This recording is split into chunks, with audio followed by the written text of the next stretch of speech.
நான் செலவழிக்க மாட்டேன், இந்த இடத்தில் எனக்கு செலவழிக்க வேண்டிய ஒரு தேவை இல்லை, அவர் செலவழிக்கட்டும், அவர்கள் செலவழிக்கட்டும் என்று சொல்லி சில இடங்களில் எங்களால் செலவழிக்க முடியுமா இருந்தாலும் நாங்கள் செலவழிக்காமல் எங்களுடைய பணத்தை சேகரித்து கொண்டு பதுக்கி கொண்டு நிறுத்தி கொண்டிருக்கிறோம்.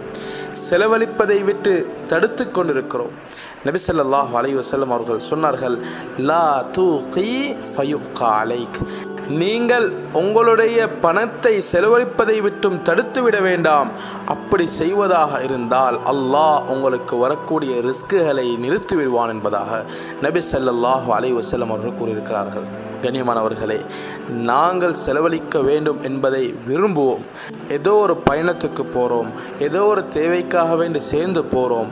இந்த நேரத்தில் நான் தான் செலவழிப்பேன், என்னுடைய பணத்தால் இவர்களுக்கு தேவையான விஷயங்களை வாங்கி கொடுப்பேன் என்ற நியத்துடன் போவோம்.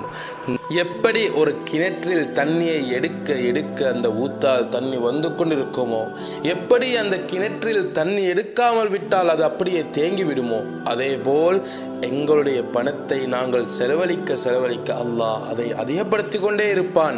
எங்களுடைய பணத்தை நாங்கள் நிறுத்தி தடுத்து வைத்தால் அல்லாஹ்வும் எங்களுக்கு வரக்கூடிய ரிஸ்குகளை தடுத்து விடுவான்.